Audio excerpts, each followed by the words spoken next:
Assalamualaikum warahmatullahi ta'ala wabarakatuh.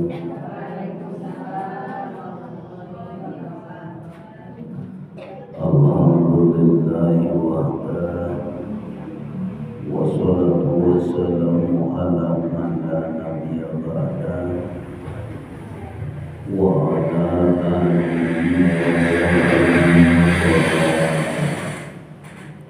Asyhadu an la ilaha illallah wa asyhadu anna Muhammadan abduhu wa rasuluhu la nabiyya ba'dah. Allahumma faqihna fid-din, Allahumma faqihna wa faqihna fid-din, bi-ni'mati hikmata wa ta'minna ya dzal jalali wal ikram. Allahumma inna nas'aluka hadal jama'ah min husnil khatimah wa na'udzu bika min syarril 'aqibah wa na'udzu bika min su'il khatimah.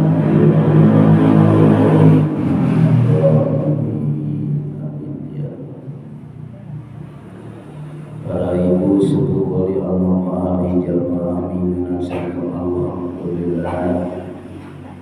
Urang tiasa dinawa persayana dikedesakeun ku Allah, tos irodatna Allah, tos takdirna Allah, tiasa deui ngalaksanakeun kegiatan di hari kekosongan ini, nyata disebutkan hari Sabtu. Mudah-mudahan kubarakahna ieu pangausan wasilah silaturahmi urang masih diterima amal ibadahna, teu masih dihapura dosana, dikuatkeun tauhidna, kalayan berkah rumah tanggana, sholihin-sholihat para putrana, selalu dalam lindungan Allah Subhanahu wa ta'ala. Nah, insyaallah dina ieu waktos pilpres karena jelaskeun amal peribadahan urang anu diangkat ka langit atanapi anu ditampi ku Allah. Cara manusia bakal dideuheuskeun ka Allah secara manusia syariat maupun secara thariqatna maupun secara hakiki. Allah di dalam Al-Quran jelas tadi dalam surat Al-Baqarah ayat 47. Bismillahirrahmanirrahim. Alladzina yadunnuna annahum mulaqu rabbihim wa annahum ilaihi raji'un. Sadaqallahu.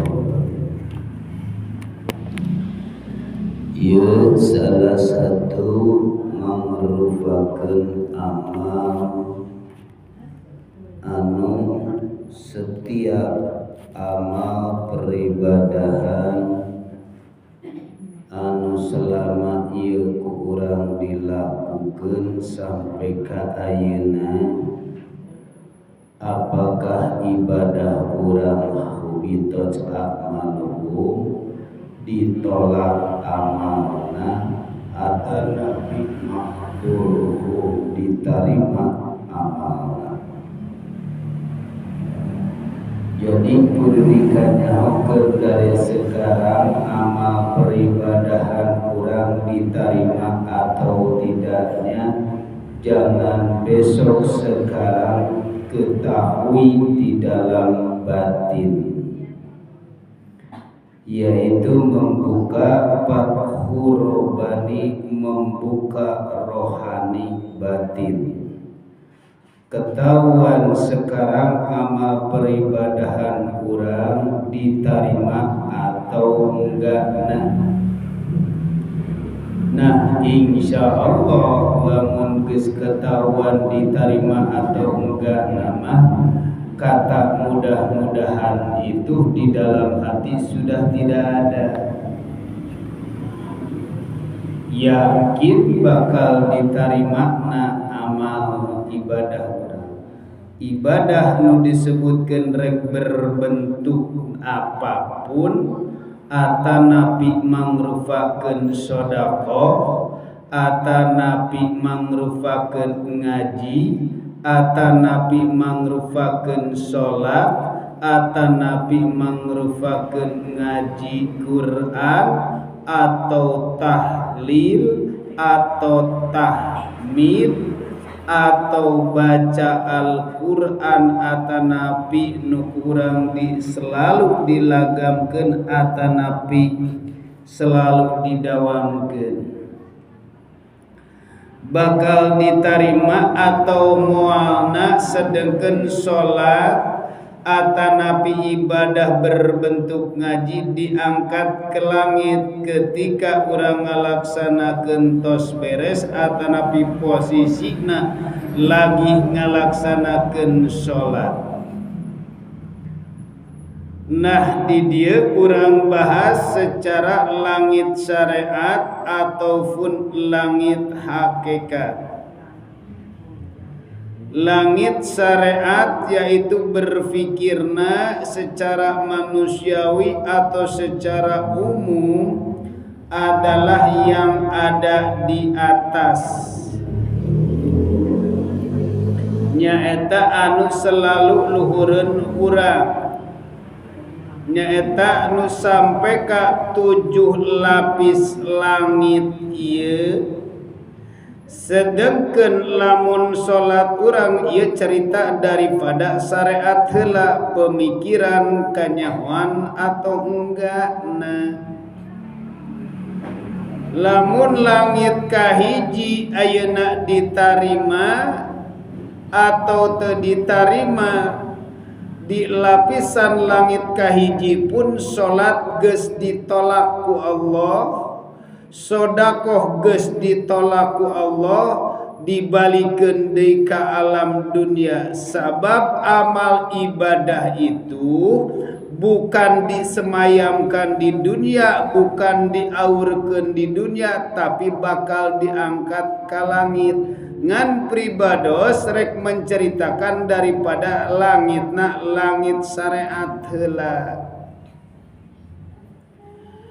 Lamun langit lapisan kedua ditolak, berarti masih keneh gentayangan salat urang kakarak nu disebutkeun cupar kewajiban. Urusan ditarima gak ditarimana bukan urusan urang, urusan Gusti Allah. Pan pasti berkata seperti kitu teu diteangan dina masalah bab diterimana. Sedangkan Allah kata di dalam Al-Quran, Ar-Rahmanu alal arsistawa. Allah itu ada di luhur aras. Di luhur aras berarti Sidratil Muntaha. Kalau secara langit mah di atas langit ketujuh secara syariat. Ngan berfikir secara ahli logika, lamun Allah di luhur berarti di bumi ada siapa? Berarti di bumi saha anu ngurus. Sedangkan Al-Quran harus menjelaskan, idza sa'alaka ibadi anni fa inni qarib. Bila mana wahai Muhammad bertanya tentang masalah aku adalah lebih dekat. Nah, ayeuna kata lebih dekat pemikiran manusia, Allah na aya di luhur berarti jauh, teu sesuai jeung teu sinkron. matak aya didinya langit secara syariat nyaeta anu contoh nu selama ieu aya di luhur langit secara hakikat yang mana perlu dikanyahokeun ku urang amal peribadahan berbentuk ngaji, berbentuk salat atau berbentuk sedekah, yaitu langit yang di sisi Allah itu adalah yang ada di dalam dada,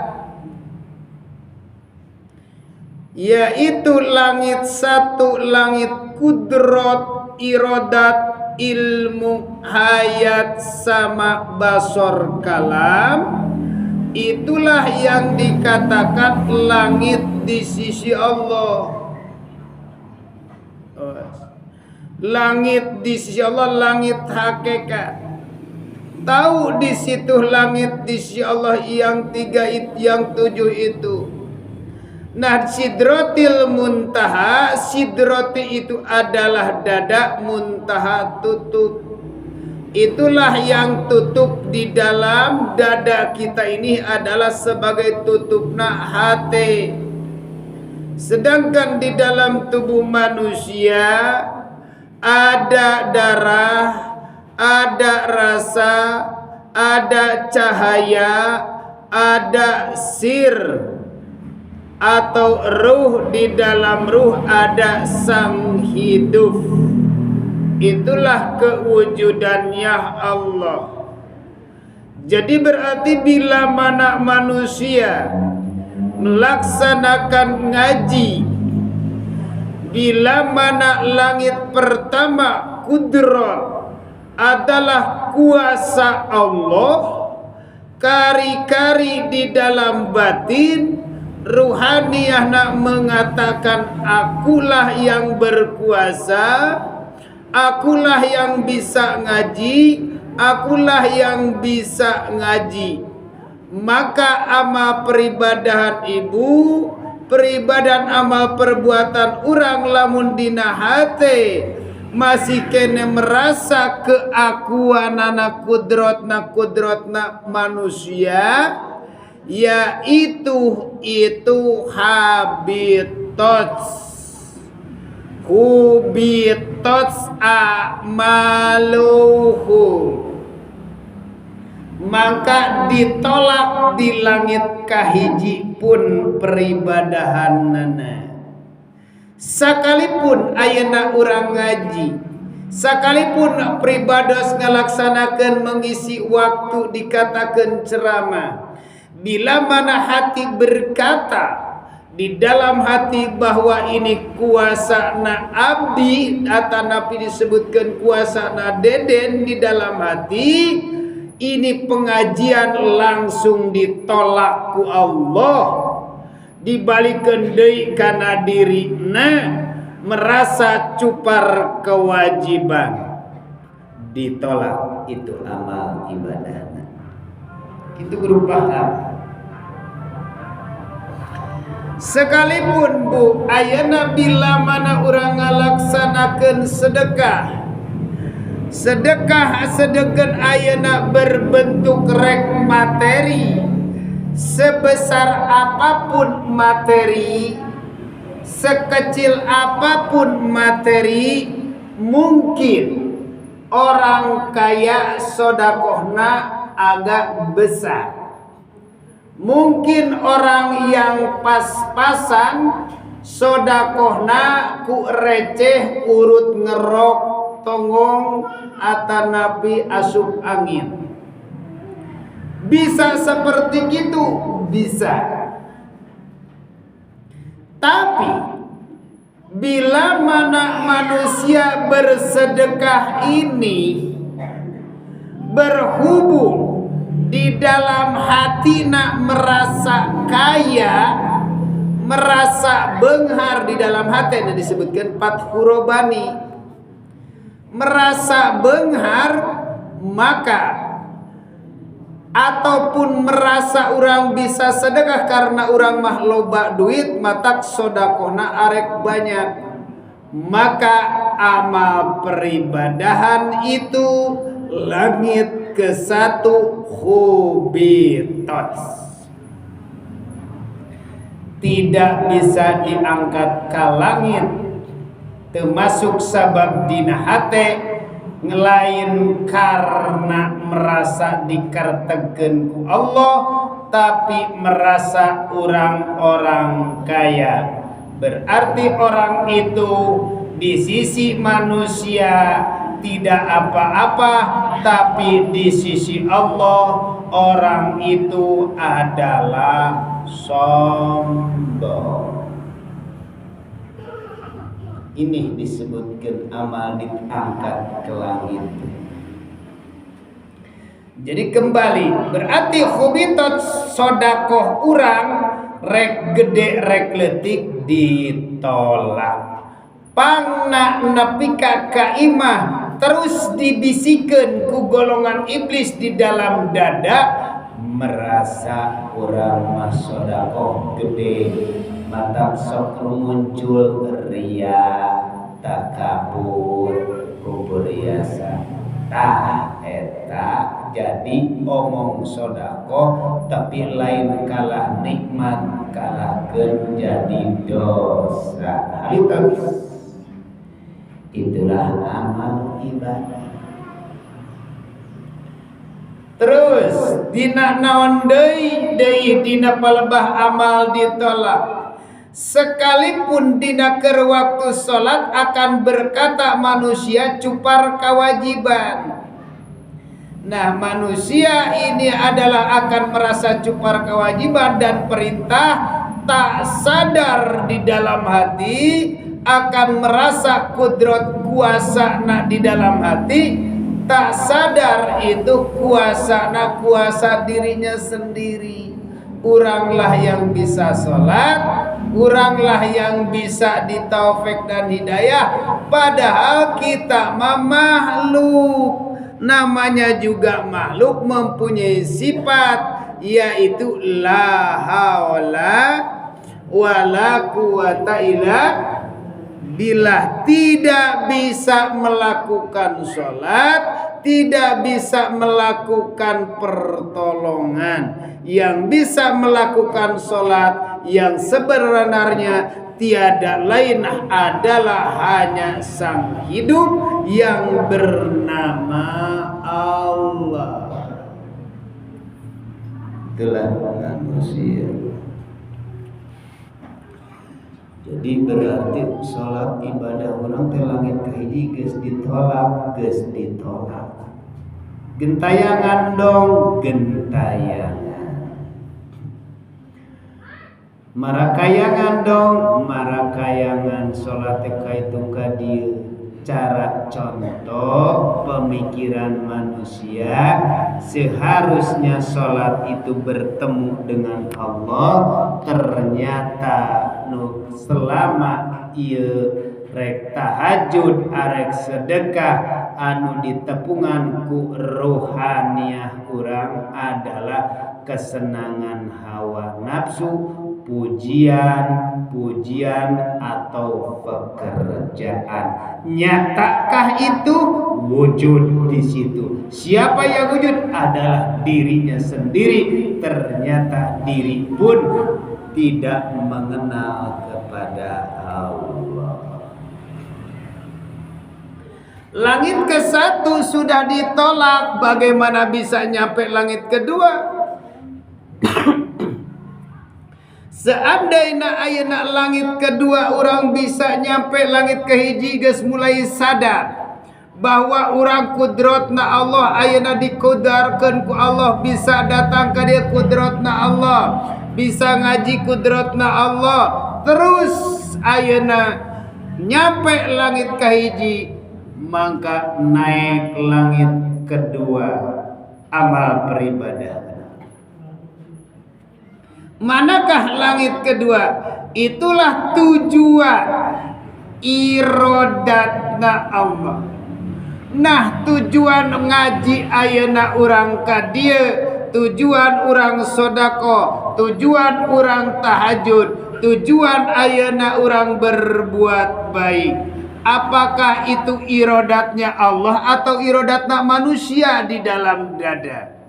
Ada jawabannya pun sekarang, tidak mungkin dianyuk, sekarang sudah ada jawaban. Jadi hukum akhirat, hakim akhirat itu di dalam dada, dicontohkan ayeuna dalam hati, teu engke-engke teuing geuningan ayeuna ge geus nyata. Tujuan orang atanapi nemuan Allah, atau tujuan orang nemuan padilah, atau tujuan orang tujuan hayang surga. Kalau secara syariat berpikir ngaji itu menghilangkan kebodohan. Kalau lihat daripada padilah neangan ganjaran, kalau lihat daripada neangan surga, bener te salah, cuman dina palebahate untuk menuju ke Gusti Allah, baru cuma urusan di alam dunia wungkul. Itulah yang dikatakan cupar kewajiban cuma di dunia, tapi di akhirat ditolak. Jadi itu seperti bagaimana tujuan, tiada lain, inilah orang tujuan pertemuan menghadap adalah ini wajhatu wajhiya lillahi. Bisakah seperti itu? Kalau bisa silahkan, kalau belum bisa amalkan. Kalau belum paham tentang masalah ilmuna, tingkatkanlah dzikir sirul asrar. Dibawa ka dia ku Gusti Allah, didudukkeun ku Gusti Allah, tiasa nguping oge ku Gusti Allah, tiasa melihat oge ku Gusti Allah, haus oge ku Gusti Allah. Aktifkeun di dalam mana. Bila mana yang selalu aktif di situ, tak bakalan lama akan nyampe ke musyahadah, insyaallah. Nah sekarang langit kedua alhamdulillah sudah mulai, karena merajak ngaji ayeuna, terutama kadang-kadang peribadah sendiri tadi kudratna Allah, tujuanna Allah. Sekarang ilmu langit yang ketiga, yaitu ilmu, apakah ilmu pemahaman diri kita atau kita yang sudah merasa. Kadang-kadang orang secara dohir bisa sholat, bisa melaksanakan ngaji, tak sadar inilah ilmu aku. Karena akan berkata seperti itu dibisikkan oleh golongan-golongan iblis yang ada dalam hati, dalam dada, terus tak pernah berhenti akan ilmu. Contoh ayeuna berhubung nama bahasa arek gelar, arek kiai, arek ajengan, arek ustad, arek kiai, arek mualim, itulah tidak akan sampai di langit yang ketiga, karena di alam barzah mahjubun fil ilmi, kehalangan ruhaniyahna rek menuju ka Gusti Allah kusabab di dalam dada keakuanana kahijab. Itulah yang sebenarnya alam barzah di sisi Allah. Kehalangan dinding, merasa pintar hadis dan dalil, merasa congkak, tak sadar itu adalah ilmu Allah di dalam hati, gak bakalan nyakiti. Bila mana orang yang sudah merasa terhadap Gusti Allah, maka orang itu akan congkak, kasar terhadap orang lain, akan ngahina. Jadi dikembalikan, seandainya orang karak bisa sholatna sholat masih tingkatan orang syariat, aktifkan di dalam mana. urang dipanggil ku Gusti Allah lewat salat dipraktekkeun usolli fardhul asri arba'a rakaatin sebenarna mah Allah anu mere ilmu. Terus ayeuna urang ngalaksanakeun bisa ruku dan sujud anu sampurna diatur dina ilmu fikihna, maka disitulah di dalam hati pasrahkeun ini adalah ilmu Allah. Terus ketika ngalaksanakeun ayeuna urang beres uruk salamna terus pasrahkeun inilah dari mulai takbir nepi ka salam dipahamkeun sadayana adalah ilmu Allah. Bila mana ayeuna urang dalam hati mengatakan seperti itu nyampe langit ketiga.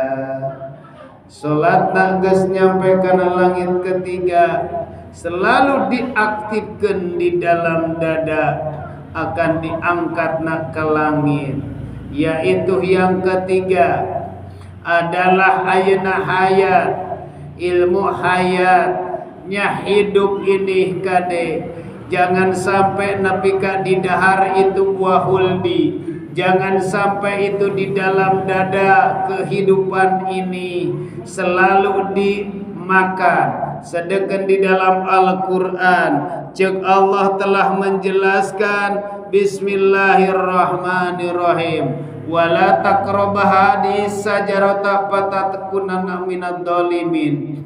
Wahai umat-umatku, wahai Adam, janganlah engkau mendekati buah huldi. Jika engkau memakan atau mendekati buah huldi, maka engkau dari golongan dolim. Nah, selama ini berarti bukan cerita Nabiullah Adam doang, ternyata sekarang di dalam dada ada di dalam diri kita. Inilah sang hidup ini. Hidup ini adalah bukan hidup kita. Kita mah cuma hidup syariat, wahai para jamaah mingonan ibu-ibu.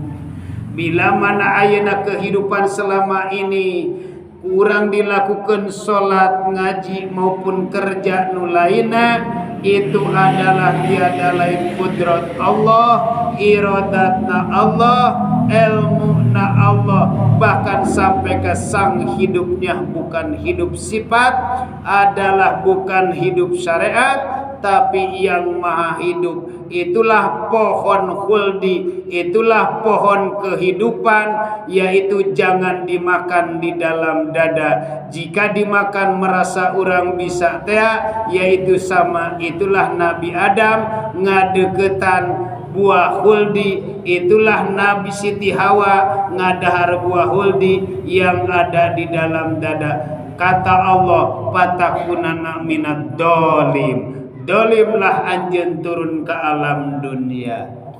Nah, ayeuna urang ngalaksanakeun bila mana manusia sudah diberi paham oleh Allah, bisa lewat syariat mulut kami ini di sisi Allah urang geus paham buah huldi nu sabenerna lain cuma bayangan, ternyata di dalam dada tak pernah berhenti-henti dibisikkan ku iblis. Itulah makanlah buah huldi, makanlah buah kehidupan oleh diri sendiri. Itulah iblis ngabisik di dalam dada. Terus ternyata orang ngabisik, ieu teh kehidupan urang, ieu teh urang nu pinter. Itulah dolim, itu iblis sangat senang bila mana dalam dada hamba Allah mengatakan seperti begitu.